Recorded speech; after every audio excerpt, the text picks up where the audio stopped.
Essa noite o Senhor está falando, quer falar conosco sobre isso. E 2 Samuel 6, versículo 9 e 12 diz assim: naquele dia Davi teve medo do Senhor e se perguntou: como eu vou conseguir levar a arca do Senhor? Por isso ele desistiu de levar a arca do Senhor para a cidade de Davi. Em vez disso, levou para a casa de Obed-edom de Gate. A arca do Senhor ficou na casa de Obed-edom por 3 meses, e o Senhor abençoou toda a sua família.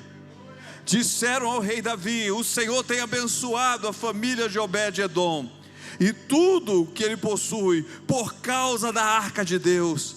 Então Davi, com grande festa, foi à casa de Obed-edom e ordenou que levassem a arca de Deus para a cidade de Davi. Pai, no nome de Jesus, nós te pedimos, para o louvor da tua glória, que abra o nosso entendimento, fale profundamente aos nossos corações, que a tua voz se faça ouvir de forma tão poderosa, que gere transformação nas nossas vidas. Vidas sejam abençoadas tremendamente, para o louvor do teu nome, Senhor, em nome de Jesus. Amém e amém. Aleluia. Queridos, nunca a imagem do Pai foi tão atacada. E glória a Deus por esse segundo domingo de agosto, quando é comemorado o Dia dos Pais. Pastor, e por que a imagem do Pai é tão atacada nos nossos dias? Porque o inferno sabe a força que um pai possui. O inferno sabe como é importante a figura de um pai. A palavra pai, nós poderíamos perguntar: de onde veio essa palavra? No hebraico, de onde a Bíblia foi escrita, é parecido com a palavra que nós cantamos aqui hoje, Abba. Abba é um termo aramaico, que é um dialeto do hebraico, mas a palavra no hebraico ela é Av, e são 2 letras apenas, a letra Aleph e a letra Bet. E é interessante porque Aleph é a primeira letra e Bet é a segunda. Então Deus, ele cria todas as coisas mediante a sua palavra. Amém? Deus cria todas as coisas mediante a sua palavra. E a palavra Pai, ela tem dentro dela as 2 primeiras letras para criar todas as coisas. Se nós queremos criar um ambiente saudável dentro da nossa casa, nós precisamos entender qual é o papel do Pai. Amém? Qual o papel do Pai? Eu digo isso porque há anos atrás, ou décadas atrás, uma pessoa da mídia, da televisão, uma apresentadora infantil, ela praticamente disse que a figura do pai não era importante. Ela disse: eu quero ser mãe, mas não preciso de pai, só quero um homem para gerar um filho. E alguns de vocês lembram e sabem do que eu estou falando. Eu só quero um homem para poder gerar o filho, eu não preciso de um homem para criar o meu filho. Sim, é preciso, porque Deus, ele sabe da importância e do papel que tem um pai. Pastor, mas e no meu caso? Nós vamos tentar abordar algumas questões aqui nessa noite, mas eu quero que você entenda que há uma importância relevante na figura do pai. As 2 letras quais são? Aleph e Bet. Como é que surgiu a escrita? De forma simples, explicando isso, a letra Aleph, ela vem da figura de um boi, e Bet representa a casa, é uma representação de casa. Por que boi? Boi simboliza força, poder, autoridade. A primeira letra, Aleph, significa poder. Diga comigo: poder, força, autoridade. E a segunda letra representa casa, família, lar, construção. E quando você junta as 2 coisas, você tem um significado mais profundo do que é um pai. O pai é o poder, o pai é a autoridade, é aquele que constrói uma casa e a transforma num lar. Por isso que ele é a força de um lar, ele é a força de uma casa. Pelo menos foi esse o papel que Deus projetou para pais. É por isso que o inferno tenta distorcer esse papel, que é um papel importante para a construção da identidade dos seus filhos, de um lar saudável. Pai é isso. Pai é autoridade, é liderança. Pai é aquele que transforma a casa ou a construção em um lar. Aleluia. Em um ambiente seguro, onde a esposa, onde os filhos, eles podem desenvolver todo o potencial que eles possuem. Amém? Aleluia. No texto que nós lemos, fala sobre um incidente que aconteceu. No capítulo anterior vai falar que Davi, o rei Davi, ele ouviu que a arca de Deus estava por 20 anos na casa de Abinadab, 20 anos ali. E Davi então ele decidiu trazer a arca de Deus da casa de Abinadab e levar para a cidade dele, levar para Jerusalém, e colocar numa tenda, numa arca, aliás, numa tenda, e trazer a arca. Por quê, pastor? Porque a arca, gente, é símbolo da presença de Deus. A arca foi construída quando o povo ainda estava no deserto, e foi uma ordem de Deus, Deus que ordenou que eles construíssem uma arca. E o que era essa arca? Uma caixa de madeira. Na verdade, uma caixa de madeira, da madeira mais dura, difícil de trabalhar, madeira de acácia, madeira do deserto. Como nós diríamos nos dias de hoje, aquela madeira era madeira de dar em doido. Vocês já ouviram esse termo? Pastor, ali é madeira de dar em doido. Pois é, pois Deus pega madeira de dar em doido, transforma e traz a presença e a glória dele para dentro daquela caixa. Se você já foi chamado por alguém, pastor, o pessoal me considera madeira de dar em doido, pois Deus pode te pegar e pode transformar a sua vida, para que você carregue a glória e a presença de Deus. Foi exatamente isso que ele fez lá no deserto. Eles pegaram aquela madeira de acácia, eles trabalharam na madeira de acácia, eles passaram a plana, cortaram, colocaram tudo na medida correta, e depois eles revestiram de ouro. Ninguém mais via a madeira de acácia, agora ela estava toda revestida de ouro. E para poder completar aquilo, eles fizeram uma tampa, só que a tampa era toda de ouro. A tampa não tinha madeira, ela é toda de ouro. E eles colocaram, Deus ordenou que colocassem querubins, um de um lado e outro de outro, e as suas asas se encontravam no meio da arca, e aquilo ali era a representação da presença de Deus. Dentro dessa arca estava as tábuas da lei que Moisés havia recebido no Monte Sinai. Estava o vaso com o maná que Deus havia ordenado que eles guardassem. Estava a vara de Arão que havia florescido. Então tinha alguns objetos que representavam o poder, a autoridade, a presença de Deus, o sacerdócio. Tudo aquilo estava dentro daquela arca. E por que ela estava na casa de Abinadab? Vamos voltar só um pouquinho para a gente entender. Ela estava na casa de Abinadab porque nos dias do sacerdote Eli, a arca foi perdida. Porque os filhos de Eli, eles eram sacerdotes, mas eles não temiam a Deus.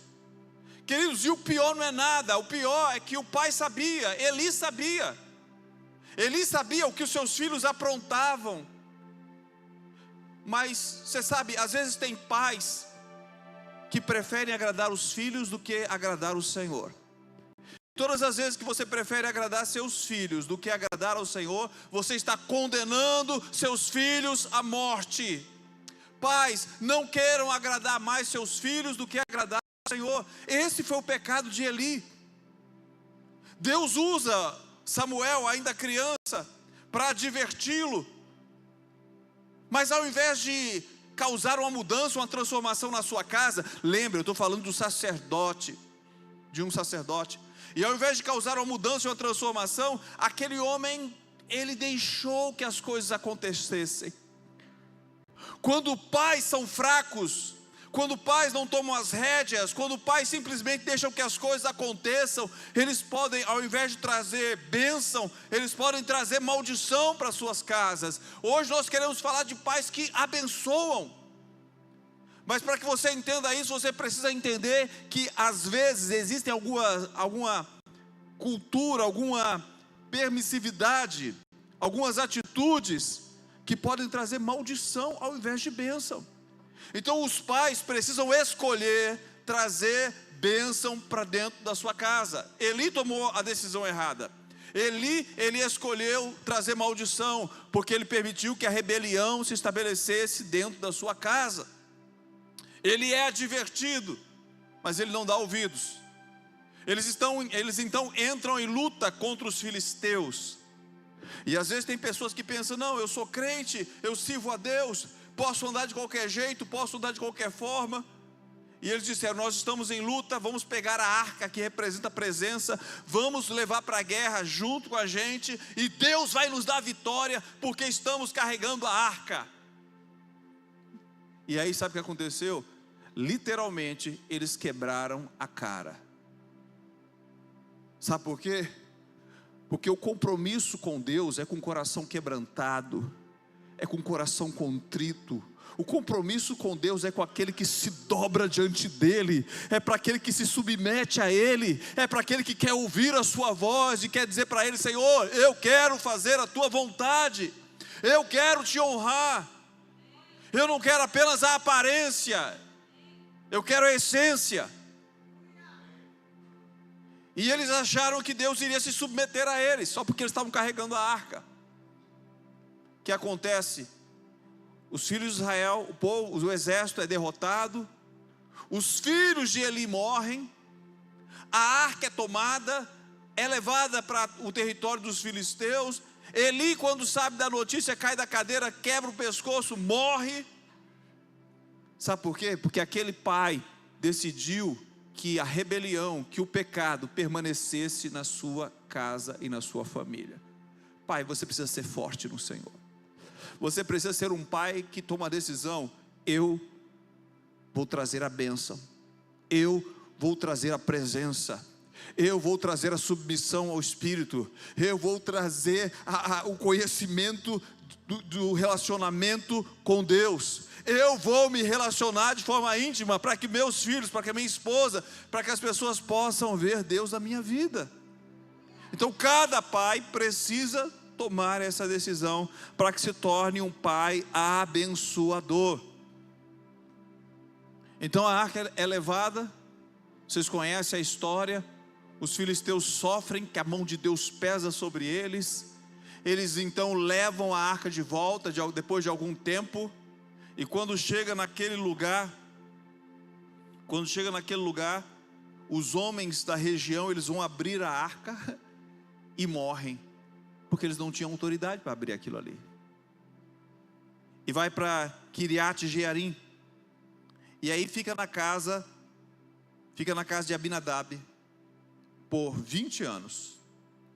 E é interessante, porque a Bíblia não fala que nesse período de 20 anos houve bênção na casa de Abinadab. A Bíblia não fala que houve bênção. E por que a Bíblia não fala? Assim, que se a Bíblia diz, nós lemos aqui no texto de 2 Samuel, diz que o Senhor abençoou a casa de Obed-Edom, mas não diz que Deus abençoou a casa de Abinadab. E o interessante é que, como você ouviu falar no começo, Av quer dizer pai. Então Abinadab quer dizer pai generoso. Abinadab, pai generoso. Mas a bênção não estava sobre a sua casa durante aqueles 20 anos. Porque, querido, não basta você apenas trazer a presença, não basta você apenas carregar uma Bíblia, não basta você apenas ter uma nomenclatura, ter nome de crente. Você precisa querer honrar ao Senhor. Não basta boas intenções. O pessoal diz que o asfalto no inferno são boas intenções. O inferno está asfaltado de boas intenções. E não basta isso. É preciso ouvir a voz de Deus, se submeter à voz e querer honrar o Senhor. Quando Davi se lembrou, que é o texto que lemos, quando Davi se lembrou que a arca de Deus estava na casa de Abinadab, ele decidiu então tomar a arca e levar para si. E ele teve uma ideia genial. Ele disse: vamos fazer um carro de boi e vamos colocar a arca em cima desse carro de boi e vamos fazer uma festa e vamos levar a arca da presença de Deus para a nossa cidade. E ele assim fez. Sabe o que aconteceu? Chegou num lugar chamado Campo de Uzá. Foi chamado depois de o Campo de Uzá. Naquele lugar o boi tropeçou. Quando o boi tropeçou, um deles, Uzá, foi tocar na arca e ele morreu. E você pergunta: mas pastor, como é que pode? Quer dizer que Davi ia trazendo a arca da presença para a sua casa, para a sua cidade, e uma tragédia como essa acontece, sabe por quê, querido? Porque Deus nunca disse que carregasse a arca com animais. Ele disse que a arca deveria ser carregada no ombro dos levitas, no ombro. Tem muita gente que quer colocar no ombro de outros, quer que outros carreguem, quer criar mecanismos para carregar a glória. Pai, é você que tem que carregar a glória, é você que tem que colocar no ombro. Não fique delegando para outros. Não é a escola que tem que ensinar, não é a igreja que tem que ensinar, é as professoras do domingo que tem que ensinar. Não, é você que tem que carregar a glória. É você que tem que colocar nos seus ombros o peso de alguém que carrega a glória. É você que tem que orar. É você que tem que, seus filhos têm que ver você orando. Seus filhos precisam ver você lendo a palavra de Deus. Seus filhos precisam ver que você não é um homem de mentira. Você não é um mentiroso. Você carrega a glória nos seus ombros. Davi achou que dava para carregar a glória sem sofrimento, sem sentir peso. Se você quer andar com Deus, se você quer carregar a glória, você vai sentir o peso nos ombros. Carregar nos ombros fala de responsabilidade. E Davi não tinha entendido isso. Aí ele fica chateado com Deus. É engraçado isso, né? Porque muitas vezes nós pecamos, sofremos a consequência, e o que a gente faz? Fica chateado com quem? Com Deus. Você erra, faz suas besteiras, e depois, Deus, eu não vou mais para a igreja, eu estou chateado contigo. Aí faz biquinho. Eu fico Deus imaginando, olhando do céu e o anjo dizendo: Senhor, não vai fazer nada não. E ele disse: passa já. Passa já. Amém? Foi o que Davi fez biquinho, porque fez a besteira dele, fez a bobagem dele, a consequência veio e agora ele está triste. Mas teve um homem, Obed-edom, pode botar na minha casa, bota a arca aqui na minha casa, eu quero a presença na minha casa, eu quero Deus na minha casa, eu quero Deus na minha família, eu quero Deus. Traga Ele, traga a presença. E o que aconteceu de diferente? Deus, Ele é honrado. O Senhor, Ele é honrado, querido. Aleluias. Aleluias. A palavra do Senhor diz, deixa-me ler para vocês aqui, em 2 Samuel 2, se referindo ao primeiro personagem que falamos, Eli. A palavra do Senhor diz assim: por que vocês zombam de mim, de meu sacrifício e da minha oferta que determinei para a minha habitação? Por que você honra seus filhos mais do que a mim, deixando-os engordar com os melhores partes de todas as ofertas feitas pelo meu povo Israel? Portanto, o Senhor, o Deus de Israel, declara: prometi à sua família e à linhagem de seu pai que ministrariam diante de mim para sempre. Mas agora o Senhor declara: longe de mim tal coisa, honrarei aqueles que me honram, mas aqueles que me desprezam serão tratados com... Dá para colocar esse versículo aí, por favor? 1 Samuel capítulo 2, versículo 30. 1 Samuel capítulo 2, versículo 30. Portanto, o Senhor Deus de Israel declara: prometi à sua família a linhagem do seu ancestral, que ministrariam diante de mim para sempre. Contudo, agora declara o Senhor: longe de mim tal coisa, honrarei aqueles que me... mas aqueles que me desprezam serão tratados com... Pastor, peraí, eu nunca tinha visto assim na Bíblia. O que Deus está dizendo? Deus está dizendo: se você me honra, eu vou te honrar. E se você me despreza? E se você me despreza, o que o Senhor está dizendo? Se você me despreza, eu vou te desprezar. Por que Deus estava honrando a casa de Obed-edom? Aquele homem decidiu honrar o Senhor. Queridos, e Deus sabe honrar aqueles que o honram. Amém? Deus, Ele não fica devendo nada a ninguém. Se alguém decide, se alguém coloca seu coração, se alguém diz assim: eu vou honrar o Senhor, a honra do Senhor vem sobre essa casa, a honra do Senhor vem sobre essa família. Aleluia! Obed-edom, os estudiosos eles não sabem exatamente quem era Obed-edom, mas é interessante que Obed-edom não tem um nome muito religioso, muito espiritual, como Abinadab, meu pai é generoso; Abimeleque, meu pai é rei; Absalom, meu pai é Shalom, meu pai é paz. O nome dele é Obed-edom, quer dizer servo de Edom. Talvez ele nem fosse levita, talvez ele nem fosse israelita. Alguns dizem que ele era levita, mas não se sabe ao certo. O que se sabe ao certo é que o nome dele não traz esse peso de religiosidade. Apesar dele não ter um nome, mas ele tem uma atitude. Querido, você pode não ter um nome, mas você pode ter uma atitude. Porque não adianta apenas ter um nome, é preciso ter atitude. O nome dele era Obed-edom, servo de Edom, servo do vermelho. Do vermelho. Edom quer dizer isso. Mas ele tomou uma atitude: eu vou honrar ao Senhor. Aleluia! Aleluia!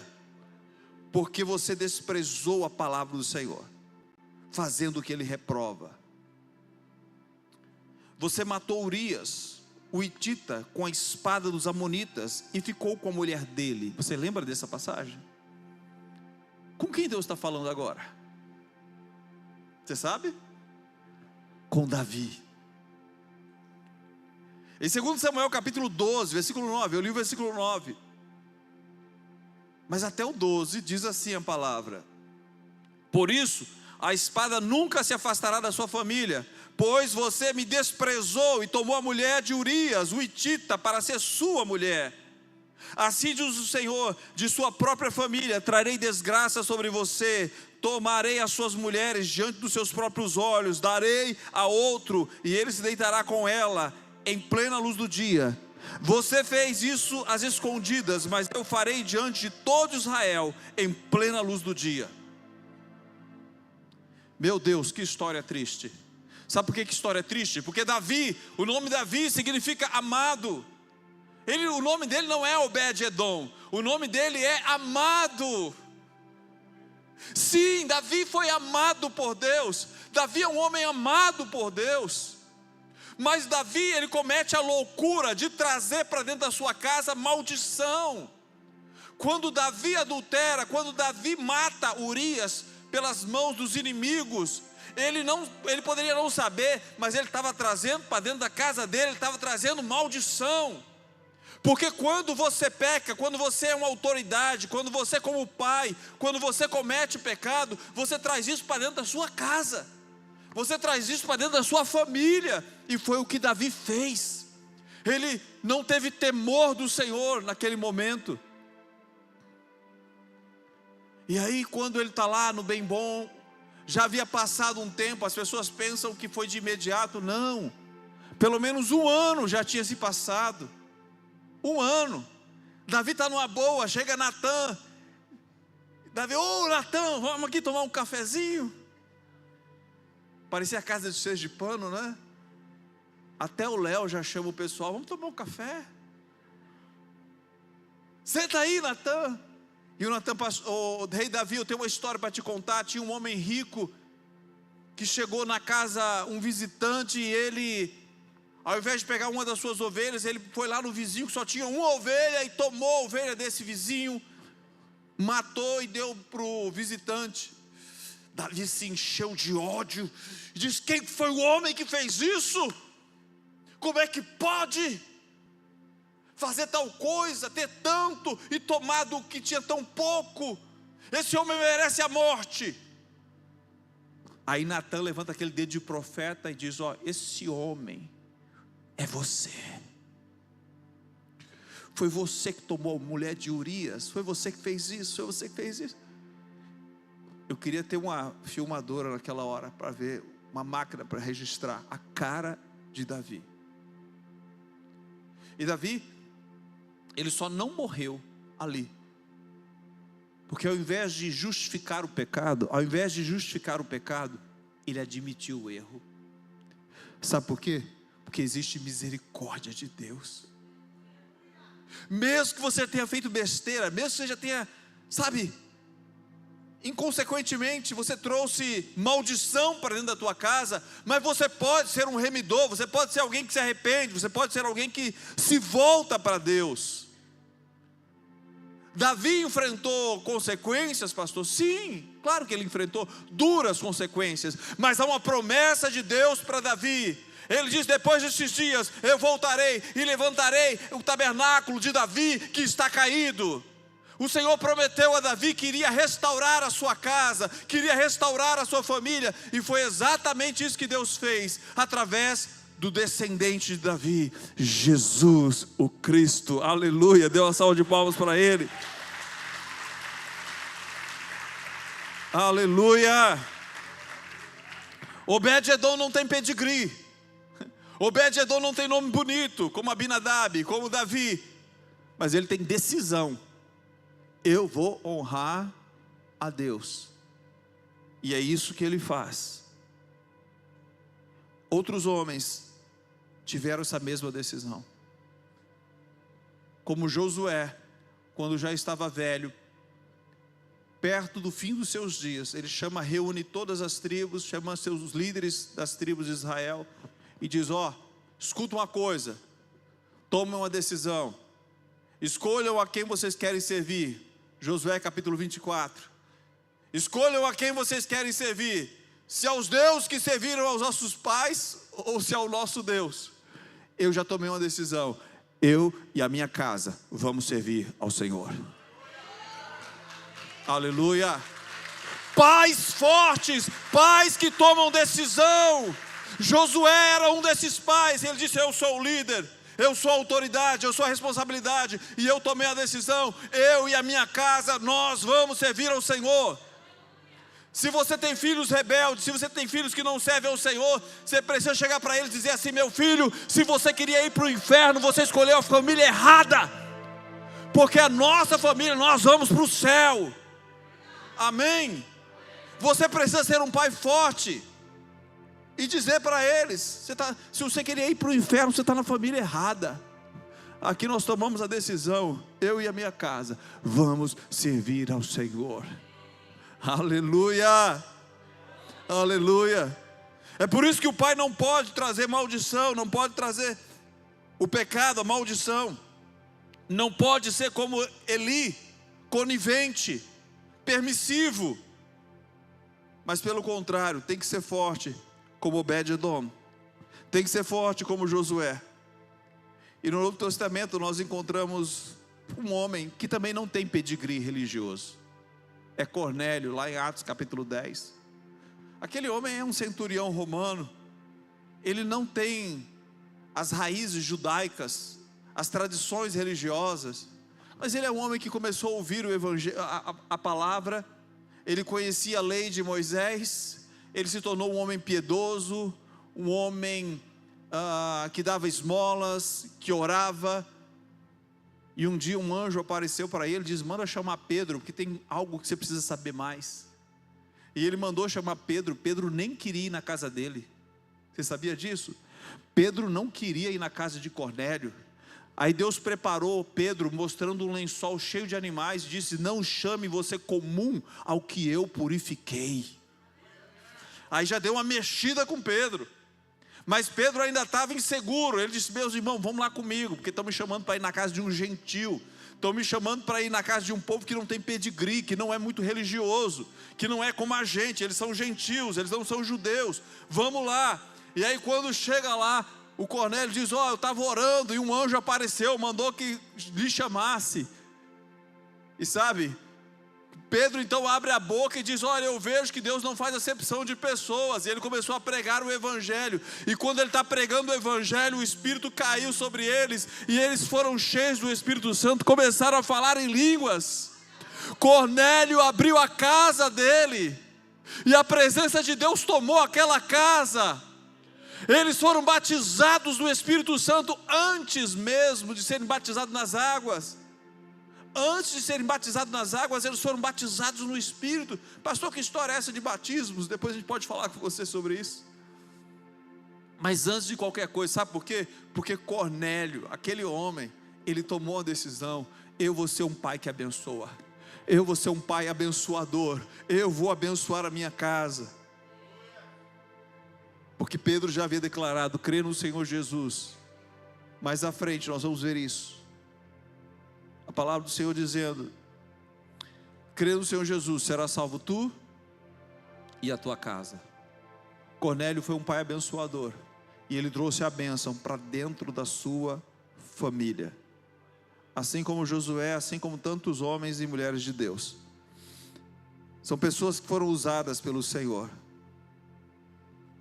Talvez você foi criado numa casa onde seu pai trouxe maldição. Talvez você foi criado numa casa onde seu pai trouxe a bebida.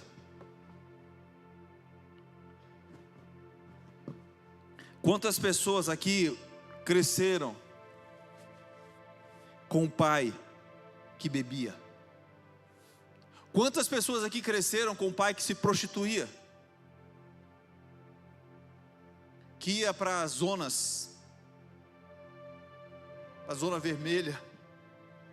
Quantas pessoas cresceram aqui com o pai que xingava, que batia na mãe, que trazia maldição para dentro de casa? Mas querido, você pode se levantar para quebrar essa maldição. E ao invés de você ser um homem que traz maldição, você se torna um pai abençoador. Pastor, mas eu não tenho pedigree. Você não precisa. Você pode ser um Obed-Edom.